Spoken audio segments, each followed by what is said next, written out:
Today we are going to discuss Amazon's most prestigious project, Wheel of Time. Currently, on social media, there are many posts comparing Wheel of Time with Game of Thrones. Let us review the first season of Wheel of Time. Episode 1 is Leave-Taking. Here we are later a long time of rehashing books. At last, this is being made for watching. Coming to episode 1, the initial episode conveys well as a presentation into this fantasy world. The acting is nice, yet it feels extremely surged. Incredible visuals and SFX. We can see vast differences between the books and the show. In any case, great begin to watch this TV show with new characters, however in some way. Notable premises about an obscure renewed legend or world destroyer and some dull lore and different gatherings that look for the reawakened.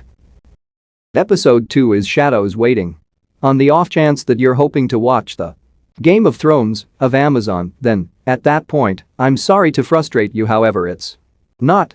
Thus, a few issues from the last episode are still here. Too quick moving, so quick. Shader Logoth is utilized distinctly for the squint of an eye. CGI is better because we don't see Satyr nor Satan. There is some personal advancement, however, it feels like those needy individuals are going around in a futile daily existence, they have no breath. Actually, feel excessively non-exclusive. The principal issue is that it's an excessively high speed and, still, it feels deadened and incredibly flat. Action without some character development is pointless. In any case, it is an improvement upon the chaotic pilot. Episode 3 is a place of safety. There isn't sufficient time in an episode to convey every one of the subtleties and complexities of the books, so compromises must be made. Also indeed, we know the dragon reborn is by definition male, however, I guess the showrunners need to expand the secret a smidgen for non-readers for a couple of episodes. Deal with it.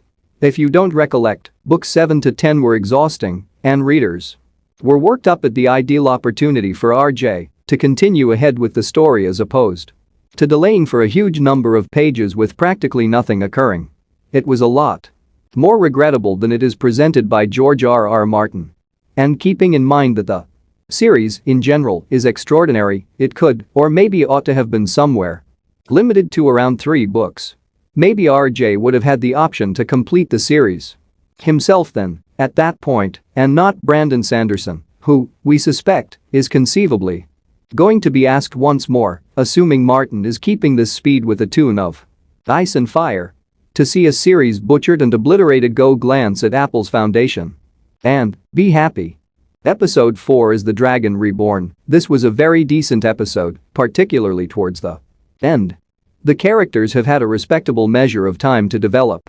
Not every one of the characters is magnetic, some need to turn out yet for the 4th episode in the series. This felt like a finale. If Wheel of Time keeps nailing the finish later this episode, then, at that point, I will be snared for quite a while to come. Episode 5 is Blood Calls Blood, especially mind the plotlines that were in the book and are up to this point missing here because I surmise changing the request that things happen won't be a lot of an issue. Notwithstanding, a few things truly do occur in this episode that is done ineffectively, particularly in Perrin and Egwene's Bend, not exclusively as White Shroud oppressions just beyond Tar Valon somewhat hazardous at this stage. However, the entire arrangement with Perrin is displayed as some arbitrary thing with only a tad of foretelling, yet no genuine defense. The White Shrouds overall are somewhat lost because the series has scarcely addressed their inspirations, as the idea of dark companions or beside the Dark One has just been incredible, momentarily portrayed. I continue to believe that not starting the series with the prologue scene from the primary book was an extremely helpless choice when you want to build up word building with the very nuts and bolts. Episode 6 is The Flame of Tar Valon. At long last, we see improvement. 6 episodes in, and we experience exciting bends in the road and the new plot focuses. Episode 6 presently joins episode 4 as my most loved up to this point. Maybe the show has formally left the off-kilter gradual process composition hellfire and entered some old-fashioned dream activity domain. By and by, everybody will expect significantly more meat on the bones next episode. We crave more fantasy, also, it appears as though we're headed to getting it. Episode 7 is the dark along with the ways, goodness, so much lovely narrating, and astounding view in one episode. My primary lament is that they didn't extend this episode north of 2. What's more, indeed, the story has taken some plot thoughts from Lord of the Rings, however, that is certainly not something terrible. By far most of this awe-inspiring story is as yet remarkable. Episode 8 is the eye of the world. Allow me to begin with the upsides. There were some great pieces in it. I enjoyed the cold open and the way that it was in the old tongue. It was amazing to see the future before finishing the episode with the Sinchen attack was smart as well.